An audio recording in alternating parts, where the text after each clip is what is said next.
Hello everyone, in this video we discuss instrumentation of turbidimetry. या व्हिडिओमध्ये आपण टर्बिडिमेट्रीचं instrumentation बघणार आहोत. आता जर टर्बिडिमेट्रीचं इन्स्ट्रुमेंटेशन आपण बघायला गेलो तर ह्याचं इन्स्ट्रुमेंटेशन हे सिंपल कलोरीमेट्रीसारखं आहे. जसं आपण कलोरीमेट्रीमध्ये बघतो एक सोर्स ऑफ रेडिएशन असतो, पुढे फिल्टर असतो, फिल्टरनंतर सॅम्पल सेल, पुढे डिटेक्टर आणि रेकॉर्डर. सेम अरेंजमेंट कॉम्पोनंट्सची टर्बिडिमीटरमधल्या ही कलोरीमेट्रीसारखी असते. आता त्याची डायग्राम तुमच्यासमोरच आहे, a block diagram of turbidimetry आता तुमच्यासमोर आहेत स्क्रीनवर. The light from the intense source is collimated by a lens and focus on the sample cell containing the sample. इथे सुद्धा लाईट सोर्स घेतला आहे आपण. ज्या प्रकारचा आपण लाईट वापरणार आहोत, UV वापरणार आहोत, विजिबल वापरणार आहोत किंवा UV विजिबल किंवा इतर कोणत्याही प्रकारचा जो लाईट वापरणार आहोत त्याप्रमाणे आपण सोर्स घेणार आहोत आणि त्या सोर्समधून जो रेडिएशन बाहेर पडणार आहे तो रेडिएशन आपण काय करतो तर इथे कॉलिमेटिंग लेन्सच्या साहाय्याने आपण आपल्या सॅम्पल सेलवर फोकस करतो. Although chromaticity is desirable, it is not mandatory.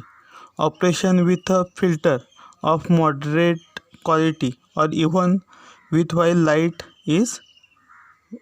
Light is possible.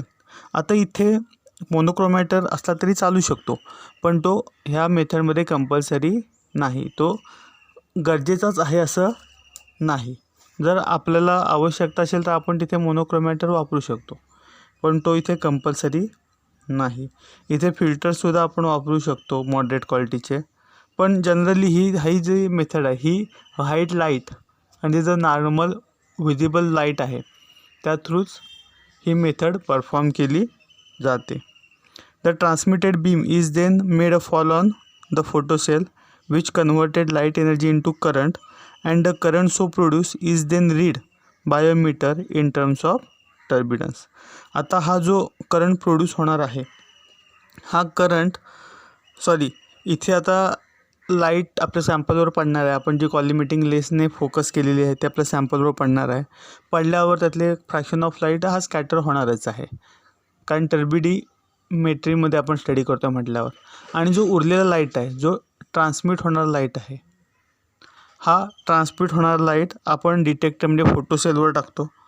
Photo सेलवर टाकल्यानंतर तिथे जो लाईट पडला आहे तर तो जी लाईट एनर्जी आहे ती इलेक्ट्रिकल एनर्जीमध्ये कन्वर्ट होते आणि इलेक्ट्रिकल एनर्जीमध्ये कन्वर्ट झाल्यानंतर ते जे सिग्नल आहेत हे आपण रेकॉर्डरवर रेकॉर्ड करतो ॲज अ टर्बिडन्स म्हणून रेकॉर्डरवर रेकॉर्ड करतो. आता हे झालं सिंपल इन्स्ट्रुमेंट. इथे सोर्स ऑफ लाईट आहे, लेन्स आहे, हवा असल्यास आपण मोनोक्रोमॅटरसुद्धा वापरू शकतो. सॅम्पल सेल आहे, फोटो सेल आहे. सॅम्पल सेलमध्ये सॅम्पल आपण घेणार आहोत, फोटो सेलमध्ये डिटेक्टर आहे आणि मीटर घेतला आहे, गॅल्व्हॅनोमीटर किंवा कोणत्याही प्रकारचा रीडआउट सिस्टीम आपण तिथे घेऊ शकते. आता हे झालं सिंगल बीम. सिमिलरली आपण डबल बीमसुद्धा घेऊ शकतो. डबल बीममध्ये लेन्सच्या पुढे आपण एक मिरर टाकून किंवा एखादा प्रोव्हिजन करून जो लाईट आहे सोर्समध्ये येणार तो दोन भागामध्ये आपण त्याचं विभाजन करू शकतो. एक पार्ट आपण त्यातला सॅम्पलमधनं पास करून दुसरा पार्ट आपण रेफरन्समधनं पास करू शकतो आणि पुढची सिस्टीम सेम असेल. फोटो सेल दोन्हीकडे असतील, दोन्हीकडे मीटर असतील आणि मग रेफरन्सचा टर्बिडन्स आणि सॅम्पलचा टर्बिडन्स हे कम्पेअर करून आपण हायली ॲक्युरेट टर्बिडन्स मेजर करू शकतो.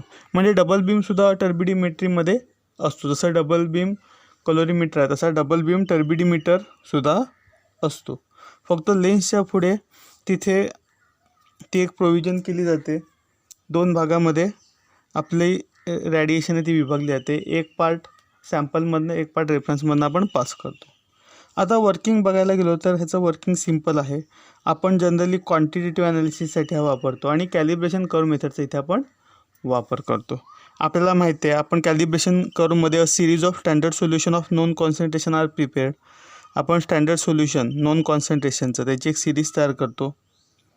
सुरुवातीला काय करतो, first we take blank or distil water and adjust 0. आपण सॅम्पल म्हणून ब्लँक घेतो किंवा डिस्टिल वॉटर घेतो आणि आपला जो टर्बिडन्स आहे हा 0ला ॲडजस्ट करतो. Then we take reading of each standard solution in the order of decreasing concentration and the turbulence for each standard is recorded. मग आपण आपल्या प्रत्येक स्टँडर्ड सोल्युशनचा ॲब्झॉर्बन्स आपण बघतो. इथे आपण डिक्रीजिंग सिरीज किंवा डिक्रीजिंग फॉर्मॅटमध्ये आपण इथे बघणार आहोत. Concentration order of decreasing concentration, आधी जास्त कॉन्सन्ट्रेशनचा टर्बिडन्स बघणार, मग कमी कॉन्सन्ट्रेशन, मग कमी कॉन्सन्ट्रेशन, ह्या ऑर्डरमध्ये आपण स्टँडर्डचा टर्बिडन्स बघणार आहोत. मग अननोनचा सुद्धा आपण टर्बिडन्स बघणार आहोत आणि आपण एक कॅलिब्रेशन कर्व तयार करणार आहोत. आपण turbidance versus concentration of standard solution हा असा ग्राफ काढणार आहोत. आपल्याला straight line passing through the origin मिळेल, ते ऑब्वियस आहे आपण कॅलिब्रेशन कर्व मेथड वापरतो म्हटल्यावर. आणि नंतर त्याच्यावर जेव्हा आपण सॅम्पलचा टर्बिडन्स प्लॉट करू तेव्हा आपल्याला तिथे सॅम्पलचा ॲब्झॉर्बन्स बघायला मिळेल. अशी सिंपल प्रोसिजर आहे, सिंपल इन्स्ट्रुमेंटेशन आहे टर्बिडिमेट्रीचा. त्यानंतर सेकंड पार्ट आहे तो म्हणजे इन्स्ट्रुमेंटेशन ऑफ नेफिलोमीटर. आता नेफिलोमेट्रीचं इन्स्ट्रुमेंटेशन आपण बघणार आहोत. हे जरा इन्स्ट्रुमेंटेशन थोडं वेगळं आहे. नेफिलोमेट्रीचं इन्स्ट्रुमेंटेशन थोडं वेगळं आहे. आता जी स्कीमॅटिक डायग्राम तुम्हाला स्क्रीनवर दिसेलच. आता त्यामध्ये काय काय बघूया. The schematic layout of principal components of nephelometer is as follows.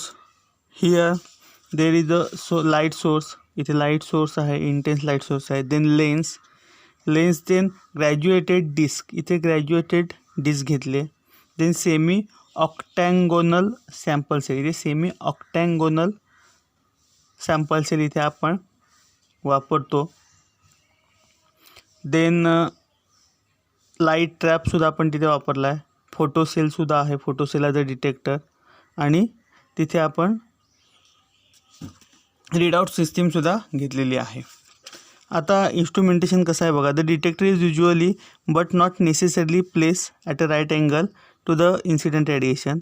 In some nephelometer is the detector is mount on circular disc which allow the measured at different angle 45 degree 135 degree. The unidiverted or unideviated beam pass into the blank called as light tube called as light tube. आता इथे आपण काय करतोय तर इथे आपण नेफिलोमेट्रीमध्ये instrumentation तुम्हाला मी बोललो काय कोणत्या प्रकारचं आहे तेच. इथे डायग्राममध्ये बघितलं तर 90 डिग्रीला फोटो सेल म्हणजे डिटेक्टर आपला कनेक्ट केलेला आहे. पण बऱ्याच केसेसमध्ये नेफिलोमेट्रीमध्ये डिटेक्टर 90 डिग्रीला नसतो, तो रोटेटिंग डिस्कवर असतो, जेणेकरून वेगवेगळ्या अँगलला आपण स्कॅटर्ड लाईटची इंटेन्सिटी मेजर करू शकू. आता ॲज अ वर्किंग ह्याचं कसं आहे, the light from intense source is collimated by the lens and focus on the sample cell. A cell with rectangular cross section is preferred. These minimize reflection and multiple scattering from the cell wall were measured as to be made at the angle other than 90 degree. Semi-octagonal cell are used. आता आपण काय करतो, एक intense light source आहे, हा कॉल्युमिनेटेड lens through आपल्या sample सेलवर focus करतो. आता सॅम्पल सेल हा सेमी ऑक्टॅंगोनल आहे, जेणेकरून आपण वेगवेगळ्या अँगलला जे स्कॅटरिंग होतं आहे त्याचा स्टडी करू शकू. त्यामुळे इथे सेमी ऑक्टॅंगोनल टाईपचा सॅम्पल सेल घेतलेला आहे. पण जे रॅडिएशन आहे हे रॅडिएशन आपण जेव्हा पास करू तेव्हा रेक्टँग्युलर क्रॉस सेक्शन आपण तिथे प्रेफर करणार आहोत, जेणेकरून रिफ्लेक्शन हे मिनिमम होईल आणि multiple scattering from cell wall ते आपल्याला मेजर करायला सोप्या जातील. Highly chromatic radiation is not necessary. Monochromatic इथे मोनोक्रोमॅटरची गरजच आहे असं नाही. मोनोक्रोमॅटर आपण वापरू शकतो, पण मोनोक्रोमॅटर कंपल्सरी नाही. जसं आपण ॲब्झॉर्प्शन स्पेक्ट्रोस्कोपीमध्ये बघितलं मोनोक्रोमॅटर आपल्याला लागतो, तसा इथे मोनोक्रोमॅटर आपल्याला लागत नाही. जसं टर्बिडिमेट्रीला लागत नाही तसं नेफिलोमेट्रीला सुद्धा लागत नाही. The scattered light at right angle to the incident light are made to fall on photocell and the current is produced is then read by meter. आता इथे सुद्धा जो स्कॅटरिंग होणार आहे, स्कॅटरिंग झाल्यानंतर 90 डिग्रीला जे स्कॅटरिंग होणार आहे ते आपण म्हणजे इन्सिडेंट लाईटच्या 90 डिग्रीला जो स्कॅटरिंग होणार आहे तो आपण इथे मेजर करणार आहोत. आपण डायग्राममध्ये बघतोय त्याप्रमाणे मी इथे एक्सप्लेन करतोय. जर गरज असेल तर बिलो 90 डिग्री किंवा अबव 90 डिग्रीसुद्धा स्कॅटरिंग मेजर केलं जातं. ते सॅम्पलवर डिपेंडेंट असतं. सॅम्पलच्या साईजवर, पार्टिकल साईजवर, जे सस्पेंडेड पार्टिकल म्हणजे साईजवर डिपेंडेंट असतं. इथे आपल्याला 90 डिग्रीमध्ये दिसतंय म्हणून आपण 90 डिग्रीबद्दल बोलू. जे इन्सिडेंट लाईटच्या 90 डिग्रीला जे स्कॅटरिंग होतं आहे, जे स्कॅटर झालेले रेडिएशन आहेत, हे नंतर आपण डिटेक्टरवर पाडतो. फोटोसेल आपण इथे डिटेक्टर म्हणून वापरतो. जिथे जो लाईट आहे त्या लाईट एनर्जी आहे तिचं कन्व्हर्जन हे इलेक्ट्रिकल एनर्जीमध्ये होतं आणि तो सिग्नल रीडआउट मीटरवर आपण स्टडी करतो. आपल्याला त्याचं रीडिंग तिथे आपण रीडआउट मीटरवर मिळवतो आणि आपल्याला इथे टर्बिडन्स मिळतो. आता वर्किंग ह्याचंसुद्धा सिम्पल आहे. A series of standard solution of known concentration are prepared. First the blank solution or distilled water is taken in the cell. The instrument is set to read 0. Blank solution is then replaced by each of the standard solution in order to decreasing concentration and intensity of scattered light is measured. आता इथे सुद्धा आपण calibration करून method वापरले. आपण वेगवेगळ्या कॉन्सन्ट्रेशनची एक series तयार करतो. स्टँडर्ड सोल्युशन एक घेतो, त्याच्या कॉन्सन्ट्रेशनची एक सिरीज तयार करतो. सुरुवातीला आपण ब्लँक सोल्युशन घेणार आहोत आपल्या सॅम्पल सेलमध्ये आणि आपण आपलं जे नेफिलोमेट्री, जे स्कॅटरिंग लाईटची इंटेन्सिटी आहे जे आपण स्टडी करणार आहोत ते आपण 0 ॲडजस्ट करणार आहोत.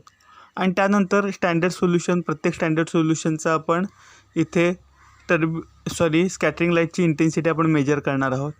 पण इथे आपण डिक्रीजिंग ऑर्डर, कॉन्सन्ट्रेशनच्या डिक्रीजिंग ऑर्डरमध्ये आपण इथे जे स्कॅटरिंग लाईटची इंटेन्सिटी आहे ते आपण मेजर करणार. त्यानंतर आपण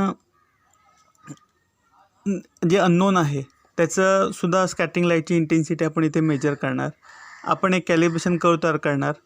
intensity of scattered radiation versus concentration आणि आपल्याला ऑब्वियस आहे स्ट्रेट लाईन मिळणार.